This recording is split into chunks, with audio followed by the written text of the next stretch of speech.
The day I turned 4 was the day I became invisible. Not in a cool, superhero kind of way, but in a my parents literally forget I exist kind of way. That's because my brother, Michael, came into the world, and suddenly, I might as well have been a piece of furniture for all the attention I got. My dad, Joe, was the kind of guy who had his heart set on passing his car repair shops down to a son. So, when Michael was born, it was like he won the lottery. Mom, Sarah, just went along with whatever made Dad happy. It was always about the heir and the legacy with him. Me? I was just Anna, the first attempt that didn't quite hit the mark. Joe, can you believe it? We have a son now. Mom's voice would echo through the house like she was announcing the arrival of royalty. Yeah, Sarah, the heir. Finally, Dad would respond, his voice booming with a mix of pride and relief, as if he'd been holding his breath waiting for a son and could finally breathe easy. I remember standing there, clutching my doll, feeling my heart sink. Didn't I count for something too? Thankfully, my grandparents, Frank and Mary, lived just down the street. They were my safe haven. Grandma Mary would always greet me with warm hugs and freshly baked cookies, making me feel like the most special girl in the world. Anna, come here, love. Tell me about your day, she'd say, her eyes twinkling with genuine interest. Grandpa Frank, with his endless stories and hearty laughs, made me feel like adventure was just around the corner. And then there was Aunt Lily, Dad's sister, who never had kids of her own but treated me like I was hers. Who needs em anyway? Aunt Lily would say about my parents, her voice rough from years of smoking. You got us, kid. We're your real family. Aunt Lily was the cool aunt. She'd take me on walks, tell me stories about the good old days, and teach me how to stand up for myself. If anyone gives you trouble, you come to me, she'd say, her tone serious, but her eyes soft. We don't take crap from anyone, got it? Got it, I'd reply, feeling a mix of comfort and confidence wash over me. Life went on like this for a while. At home, I was the ghost girl, tiptoeing around a brother who was showered with all the love and attention a kid could want. At my grandparents' house, I was Anna, the cherished granddaughter, the beloved niece. One evening, after another day of being overlooked, I went to my grandparents' house, seeking the warmth and affection I craved. The contrast between their home and mine was like night and day. Your dad's too caught up in his dreams of legacy, Grandpa Frank said, shaking his head. Doesn't realize the treasure he's got in you. He's a fool, Anna, Aunt Lily chimed in, her voice hard. But we've got your back, always. It was in these moments, surrounded by my grandparents and aunt, that I felt whole. They saw me for who I was, not as a disappointment or a shadow, but as Anna, a girl with her own dreams and worth. But no matter how much love they gave me, I couldn't shake off the feeling of being the forgotten daughter at home. It was a title I didn't want but seemed stuck with, a reminder that in my parents' eyes, I was just the prologue to my brother's story. My 10th birthday was a big deal, at least to me. In our little world, hitting double digits meant you were no longer a little kid. Grandma and Grandpa knew this and decided to surprise me with something I'd been dreaming of, my very own phone. Not just any phone, but a shiny, new one that I could use to call them or Aunt Lily anytime I felt invisible at home. Happy birthday, Anna! Look what we got for you.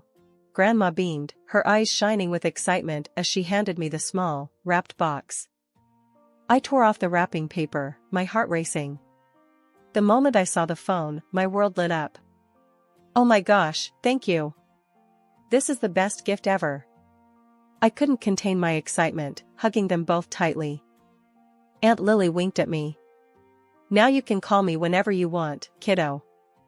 No more feeling left out, yeah? Yeah. I grinned, feeling a sense of independence bubble up inside me. But my joy was short-lived. The very next day, Dad saw the phone in my hand. His face turned into a scowl, the kind that made my stomach twist into knots. What's that? He barked, nodding toward the phone. It's my birthday gift from Grandma and Grandpa, I said, my voice small, already sensing trouble. Dad snatched the phone from my hands. You don't need this. Michael will get more use out of it. But Dad, I protested, my heart sinking. It was my gift. Enough, he snapped, turning away. Michael, come here.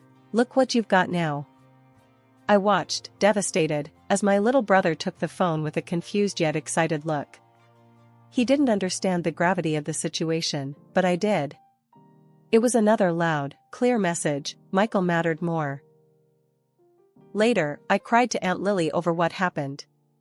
She was furious, her usual cool demeanor replaced with fiery anger. That's bullshit. Aunt Lily rarely cursed, but when she did, it was serious. They had no right to do that to you. It's your gift, your phone. Grandma and Grandpa were more diplomatic, but equally upset. We'll talk to Joe, Grandpa said, his jaw set in a way that told me he meant business. The confrontation that ensued was something out of a primetime drama. Grandma and Grandpa, with Aunt Lily in tow, stormed over to our house. I tagged along, a mix of nervous and eager to see justice done. Joe, you will give Anna her phone back this instant. It was a gift from us to her, not to Michael, Grandma stated, her voice steady but filled with a rare edge of authority. Dad looked taken aback, not used to being challenged, especially in his own home. It's just a phone. Michael can. It's not about the damn phone, Joe. Aunt Lily cut in, her voice rising. It's about respecting your daughter's feelings. About showing her she matters too. There was a tense silence. Mom stood by, wringing her hands, a silent spectator, as always. Finally, Dad relented, muttering under his breath as he fetched the phone and handed it back to me. Fine. But don't expect any more gifts like this, he grumbled. Thank you, I whispered, clutching the phone like a lifeline. As we walked back to Grandma and Grandpa's house, Aunt Lily put an arm around my shoulders. Remember, Anna, you're worth more than how they treat you. Don't you forget that. Grandma squeezed my hand. We'll always be here for you, my dear. Always. The year I turned 11, my world came crashing down. It wasn't just a bad day or a temporary setback, it was the kind of loss that changes everything. My grandparents, the two people who had been my rock, my sanctuary, were gone. Killed in a train accident, just like that. No goodbyes, no last hugs, nothing. Just a gaping hole where their love and warmth used to be. I remember coming home from school that day. The house was unusually quiet, but there was this tension in the air, thick enough to cut with a knife. Mom and Dad were in the living room, and Aunt Lily was there too, tears streaming down her face. I'd never seen her cry before. She was always the strong one, the unbreakable one. Seeing her like that scared me more than anything. What's going on? My voice sounded small, even to my own ears. Dad looked up, his face hard, no trace of the usual indifference. Your grandparents were in a train accident. They didn't make it. The words hit me like a physical blow. I couldn't breathe, couldn't think. My legs gave way, and I sank to the floor, the world spinning around me. Aunt Lily rushed over, pulling me into her arms. It's going to be okay, Anna. We'll get through this together, she whispered, but her voice cracked, betraying her own despair. But things went from bad to worse. The funeral was a blur, a procession of faces, some familiar, most not, all offering the same empty condolences. I'm sorry for your loss. They were wonderful people. Words meant to comfort, but they felt like ash in my mouth. After the funeral, the Real bomb dropped. Dad announced that he was selling Grandma and Grandpa's house. The house where I'd spent the best parts of my childhood, where I felt loved and wanted. Aunt Lily was livid. You can't do that, Joe. That house is supposed to be for Anna. Dad snorted, a sound full of contempt. The will's a mess, Lily. And I'm next of kin. The house is mine to sell. And sell it I will. But where will I go? You're kicking me out on the street? Aunt Lily's voice was high, panicked. She'd lived with my grandparents since forever. That house was her home too. You should have thought about that before. Not my problem. Dad shot back, his tone cold and final. I couldn't believe what I was hearing. How could he be so cruel? Didn't he care at all? Aunt Lily gathered her dignity around her like a cloak, wiping away her tears. Fine. I'll leave. But know this, Joe, you're losing the only family you've got left. Hope it's worth it. Dad nodded, and that was that. Aunt Lily had to pack up her life and leave the only home she'd known. I remember hugging her tight, not wanting to let go. She hugged me back, whispering, "It'll be okay, kiddo. We'll figure something out." Aunt Lily moved into this tiny apartment not too far from our place. It wasn't much, but it was hers. So, I started sneaking out to see Aunt Lily. It felt like a mini rebellion, but I needed to be with someone who understood, someone who felt the loss as much as I did. "Hey, Aunt Lily," I'd say, stepping into her cramped living room that somehow felt more like home than my actual house. "Anna, what are you doing here? Your dad will have my head if he finds out you're visiting." She'd half scold, half laugh, pulling me into a hug. "I don't care. I needed to see you," I'd reply, feeling the tension drain out of me. We'd sit and talk for hours. She'd tell me stories about Grandma and Grandpa, keeping their memory alive. Sometimes we'd just sit in silence, each lost in our thoughts, but it was a comfortable silence, filled with love and shared grief. After Grandma and Grandpa passed away, my life took a nosedive into something I barely recognized. Home wasn't home anymore, it felt more like I was some kind of servant. I did everything, scrubbed floors, cooked meals that no one thanked me for, and tried to keep the house in order. It was exhausting, and all the while, I felt this heavy ache for the family I lost, the warmth that used to greet me every day after school. Then came that Friday that felt like the final straw.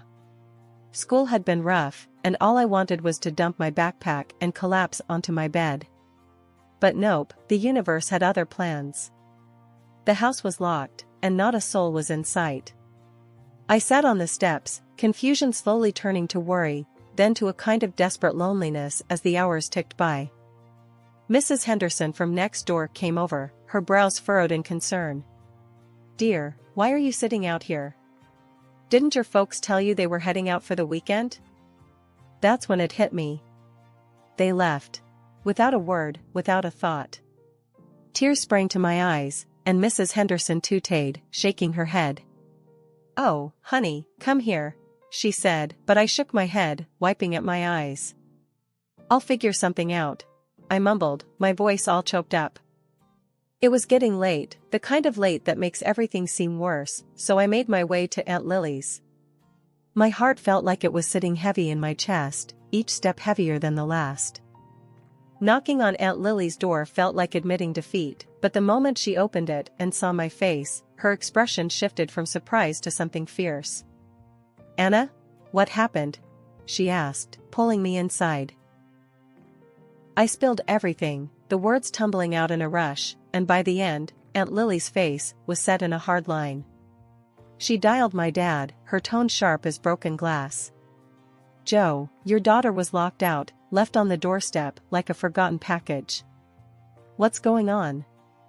Dad's voice came through the phone, all casual like we were discussing the weather. "Oh, that. We thought she was with you. Don't make a drama out of it, Lily. If you're so concerned, she can stay with you." Aunt Lily's eyes flashed, and I knew that was it. "Fine, Joe. She'll stay with me. Someone's got to look after her," she snapped, hanging up before he could reply.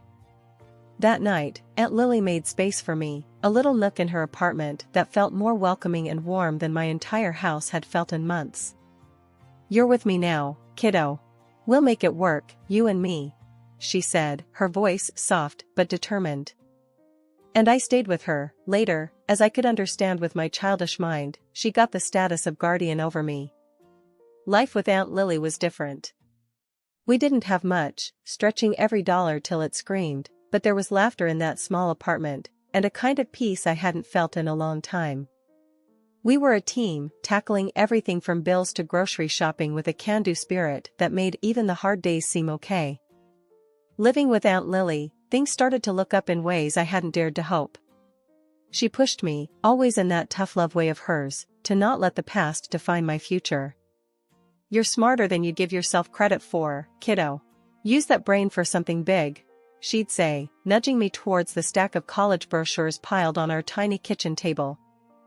I hit the books hard. School became my escape, a place where I could prove to myself, and maybe a bit to my parents, wherever they were, that I was more than just a forgotten daughter. Nights were long, filled with study sessions that stretched until the streetlights outside flickered off. One evening, Aunt Lily caught me dozing off into my textbook. "You're burning the candle at both ends, Anna. Don't run yourself ragged." I rubbed my eyes, yawning. "I've gotta. Scholarships, Aunt Lily. It's the only way I'm getting into college." She sat down next to me, her voice serious. "I know, honey. Just, don't forget to breathe. You've got this, but don't forget to live a little too." Her words stuck with me, a gentle reminder that while the future was important, so was the present. When acceptance letters started rolling in, Aunt Lily and I jumped around our living room like a couple of loons. I had done it, full ride to study political science. The joy in Aunt Lily's eyes was something I'd carry with me forever. "You did it, Anna. I'm so damn proud of you." College was a whirlwind. Between classes, I snagged a part-time job and applied for every scholarship under the sun. Money was tight, and every little bit helped. Aunt Lily did her part too, working extra shifts, always with that uncomplaining resilience that defined her. "Every penny towards your future," she'd say, slipping me a few extra dollars she'd saved up from tips. I graduated top of my class, fueled by a blend of Aunt Lily's unwavering support and my own stubborn determination. The day I walked across that stage, diploma in hand, I saw Aunt Lily in the crowd, cheering louder than anyone. I couldn't help but think, this is for us. Landing a job after college felt like the next big leap. It wasn't just any job either. A renowned think tank had seen potential in me, a kid from nowhere with nothing but grit and a degree. "You're going to do great things, Anna. I just know it," Aunt Lily said, her voice thick with emotion, the night before my first day. "Yeah, but only because you believed in me first," I replied, knowing full well that none of this would have been possible without her. As my career took off, so did the rest of my life. Landing a job at a prestigious think tank was just the start. My days were filled with research, policy analysis, and even the occasional TV appearance to discuss the latest political developments. It was exhilarating, the kind of life I'd dreamed of but never really believed I'd achieve. One evening, after a particularly successful panel discussion on television, Aunt Lily and I sat in our living room, a modest but cozy space we'd made our own over the years. She was flipping through the channels, trying to find a rerun of the discussion. "Look at you, all smart and important on the TV. Makes an aunt proud," she said, not looking away from the screen. I laughed, feeling a warmth spread through me. "Come on, Aunt Lily. It's just a panel. Besides, I wouldn't be here without you." "That's right, you wouldn't," she teased, finally settling on the channel just as my segment replayed. "But don't sell yourself short. You're doing the work, Anna. You're making a difference." It was moments like these that I cherished the most. Despite the success and the busy schedule, Aunt Lily kept me grounded. She reminded me of where I came from and what really mattered. Then came Mark, a fellow political scientist I met at a conference. He was passionate, smart, and, unlike me, incredibly outgoing. We hit it off immediately, finding common ground in our work and our shared vision for the future. Introducing him to Aunt Lily was a nerve-wracking experience. They were the two most important people in my life, and I desperately wanted them to get along. "So, you're the young man who's stolen Anna's heart," Aunt Lily said, eyeing Mark with a mix of skepticism and curiosity as we sat down for dinner one night. Mark chuckled, not missing a beat.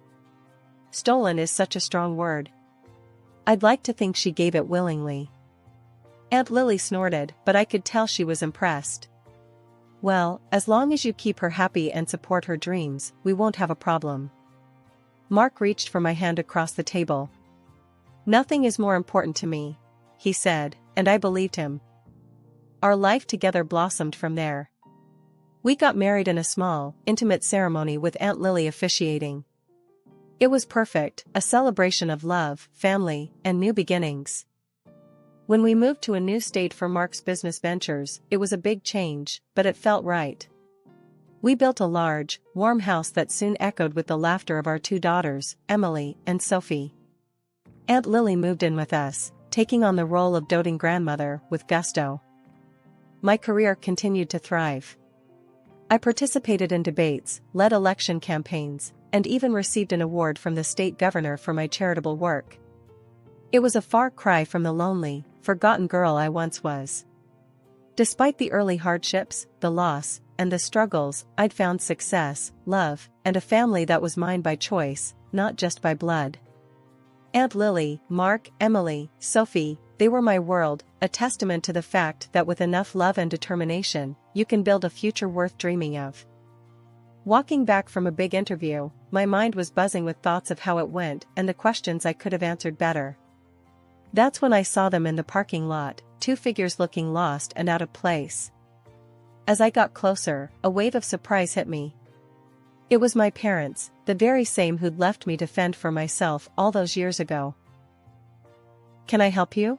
I asked, even though I recognized them immediately. "Anna, it's us. We saw you on TV." My mom started, her voice overlapping with my dad's. "We're so proud of you, darling," my dad added, trying to find the right words. "We've missed you. We want to be part of your life again." I couldn't hide my astonishment, nor the bitterness that quickly followed. My life? Now? My family is Aunt Lily, Mark, and my girls. You chose to leave that life behind. They looked desperate, almost as if they were clawing at the last straws of hope. "Please, Anna, we're your parents. We made mistakes, but we're family." That's when I pressed them, needing to understand their sudden reappearance. "Why now? What's changed?" The story spilled out. My brother, chasing his musical dreams over the path they had chosen for him, leaving them to face their crumbling world alone. My father's neglect of the business leading to its downfall, my mother's lack of work experience leaving them without a safety net. Their house, once a symbol of their future, now on the market with nowhere else to turn. Listening to them, I felt a mix of emotions. There was a part of me that wanted to help, to extend the compassion I'd learned to embody through my political career. Yet, another part of me remembered the nights spent locked out, the birthdays forgotten, the milestones uncelebrated. Standing there on the street, I didn't hold back. "You remember when you tossed Aunt Lily out, right? Or how about the time you left me sitting on the porch, locked out of the house?" "Yeah, I haven't forgotten that," I told them, each word heavy with years of unspoken hurt. I could see the realization dawning on their faces, the weight of their actions finally sinking in. But it was too late for regrets. I reached into my purse, pulled out some cash, and handed it to them. "This should cover your trip back. I think it's best if you leave now." Watching them walk away was like closing a book on a long, painful chapter of my life. But there was one call I needed to make, to my brother, the one person who truly understood what it was like growing up in our household. "Hey, it's me," I started, the moment he picked up. "Guess who just paid me a visit?" His laugh came through the phone, light and knowing. "Let me guess, our dear old folks?" "Yeah, but I handled it. Told them we're doing just fine without their sudden guilt trip," I said, feeling a mix of relief and strength. "I'm proud of you, sis. You've always been the strong one," he replied, his voice warm and reassuring. "How's the tour going?" I asked, changing the subject to something lighter. "It's amazing. You wouldn't believe the crowds we're drawing. Guess I'm finally living the dream, huh?" His excitement was palpable, and it made me smile. "Always knew you would. Just promise me you'll swing by here on your next tour. The girls would love to see their uncle rock the stage." "Wouldn't miss it for the world," he promised. "Take care, sis. Love you." "Love you too." Hanging up, I felt a profound sense of peace. My life had come full circle in so many ways. Here I was, a successful woman, surrounded by people who loved me for me. Aunt Lily, Mark, my girls, and even my brother, from afar, formed the fabric of my true family.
Sometimes I cannot breathe when you look at me like that. I'm falling in. You don't even have to speak.